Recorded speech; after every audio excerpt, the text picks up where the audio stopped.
Morning everybody. ദൈവത്തിൻ്റെ അതിപരിശുദ്ധ നാമം വാഴ്ത്തപ്പെടുമാറാകട്ടെ. ഇന്ന് ഓഗസ്റ്റ് 24. ഇന്നത്തെ നമ്മുടെ ധ്യാനത്തിന് വേണ്ടി എടുത്തിട്ടുള്ള വിഷയം ലളിതമായ സംഗ്രഹം എന്നുള്ളതാണ്.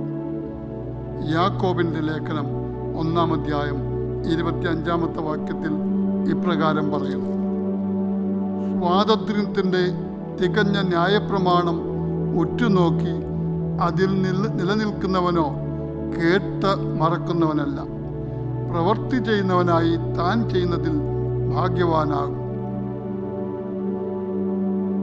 ചാരപ്രവർത്തികൾ പെരുകുന്നത് കണ്ടിട്ട് തങ്ങളുടെ സുരക്ഷിതത്വത്തിനു വേണ്ടി ഗൂഗിൾ കമ്പനി 7 തത്വങ്ങളുടെ ഒരു പട്ടിക പുറത്തിറക്കി. അതുകൊണ്ട് കമ്പനി വിവക്ഷിക്കുന്നത് ചാരവൃത്തി തടയുക എന്നുള്ളതാണ് എന്നാണ് പല വാർത്താ ഏജൻസികളും മനസ്സിലാക്കിയത്. എന്നിരുന്നാലും സമൂഹത്തിൻ്റെ പ്രയോജനത്തിനു വേണ്ടി കമ്പനിയുടെ ശ്രമത്തിൽ നിന്ന് ഉരുത്തിരിഞ്ഞ നിരവധി പദ്ധതികളുടെ തത്വങ്ങളാണ് അവർ മുന്നോട്ട് വയ്ക്കുന്നതെന്ന് തോന്നുന്നു. നിയമങ്ങൾക്കുള്ളിലെ തത്വങ്ങൾ മനസ്സിലാക്കുന്നത് പ്രധാനമാണ്.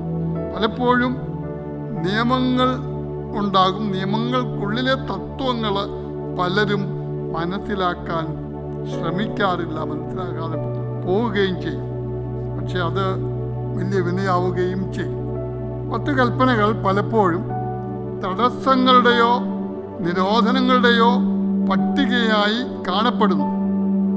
എന്നിരുന്നാലും ചില കാര്യങ്ങൾ ചെയ്യാതിരിക്കുന്നതിലൂടെ മാത്രം ആളുകൾക്ക് ധാർമ്മിക നിയമം പാലിക്കാൻ കഴിയില്ലെന്ന് ബൈബിൾ വ്യക്തമാക്കുന്നുണ്ട്. ഉദാഹരണത്തിന്, ധനികനായ ഭരണാധികാരി യേശുവിനെ സമീപിച്ച് യേശുവിനോട് സംഭാഷണം നടത്തുന്നു. യേശുവിനോട് ചോദിക്കുകയാണ്, ഞാൻ പാലിക്കേണ്ട നിയമങ്ങൾ ഏവായെന്ന്. അപ്പോൾ യേശു ചില കൽപ്പനകൾ ഉദ്ധരിച്ചു. യേശു പറയാത്ത കൽപ്പനകൾ, സീനായി പർവ്വതത്തിൽ വെച്ച് കൊടുത്ത കൽപ്പനകളെല്ലാം വിലക്ക് കൽപ്പിക്കപ്പെടുന്നവയാണെന്ന് തോന്നി. എങ്കിലും താൻ എല്ലാ കൽപ്പനകളും അനുസരിക്കുന്നു എന്ന് അയാൾ പറഞ്ഞപ്പോൾ യേശു നിയമത്തിൻ്റെ നല്ല അർത്ഥം വിവരിച്ചു കൊടുത്തു.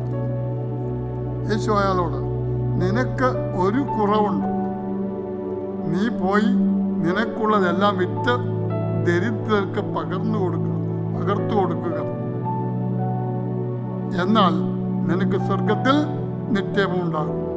പിന്നെ വന്ന് എന്നെ അനുഗമിക്ക എന്ന് ലൂക്കോസിന്റെ സുവിശേഷം 18-ാം അധ്യായം 22-ാമത്തെ വാക്യത്തിൽ പറയുന്നു.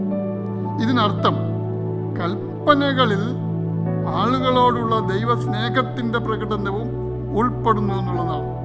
യേശുവിൻ്റെ വിശദീകരണം അവൻ്റെ നിയമത്തിൻ്റെ സംഗ്രഹവുമായിരുന്നു.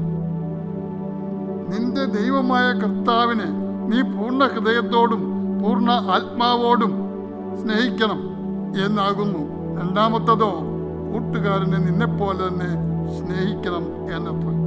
ഇവയിൽ വലുതായിട്ട് മറ്റൊരു കൽപ്പനയുമില്ല എന്ന് യേശു പറഞ്ഞു. മർക്കോസിന്റെ സുവിശേഷം 12-ാം അധ്യായം 30-31 വാക്യങ്ങളാണ്. ഇതുപോലുള്ള ലളിതമായ ഒരു സംഗ്രഹത്തിൽ നിന്ന് ഒരു കൊച്ചു കുട്ടിക്ക് പോലും ദൈവത്തിൻ്റെ നിയമം മനസ്സിലാക്കാൻ കഴിയും. ഒരു പക്ഷേ വിഷമത്തോടെ പാലിക്കുന്ന നിയമങ്ങൾ പോലും മിക്ക ആളുകൾക്കും മനസ്സിലാക്കാൻ കഴിയുന്നത്ര ലളിതമാണ്. നിങ്ങളുടെ സ്നേഹത്തിനായി കൊതിക്കുന്നവർക്ക് ധാരാളം സമൂഹത്തിലുണ്ട്. ഇന്ന് അതിലെ ഒരാളെ കണ്ടുപിടിച്ച് അവരോട് നിങ്ങളുടെ സ്നേഹം പങ്കിടുവാൻ ദൈവം നിങ്ങളെ ഓരോരുത്തരെയും സഹായിക്കട്ടെ. ഇന്നത്തെ ദിവസം നിങ്ങൾക്ക് അനുഗ്രഹമായി തീരട്ടെ എന്ന് പ്രാർത്ഥിക്കുന്നു. നമുക്കൊരു നിമിഷം പ്രാർത്ഥിക്കാം. ഞങ്ങളെ സ്നേഹിക്കുന്ന ഞങ്ങളുടെ ദൈവമേ, ഈ പ്രഭാതം മുതൽ തുടർന്ന് ഞങ്ങൾ പ്രവർത്തിക്കുന്ന എല്ലാ മേഖലകളിലും സ്വർഗം ഞങ്ങളെ സഹായിക്കണമേ. അവിടുത്തെ സാന്നിധ്യം ഞങ്ങളോട് കൂടെ ഉണ്ടാകണമേ. ഞങ്ങൾക്ക് പ്രയാസമുള്ള യാതൊന്നും ഞങ്ങൾക്ക് നേരിടേണ്ടി വരാതെ അവിടുന്ന് ഞങ്ങളെ പരിപാലിക്കണം. അവിടുന്ന് ഞങ്ങളെ കാത്തുകൊള്ളണം. അവിടുത്തെ പരിശുദ്ധാത്മാവിൻ്റെ നിറവില ഞങ്ങൾക്ക് ജീവിപ്പാൻ സഹായിക്കണം. മാനമഹത്വവും തിരുമേനി എടുക്കണമേ.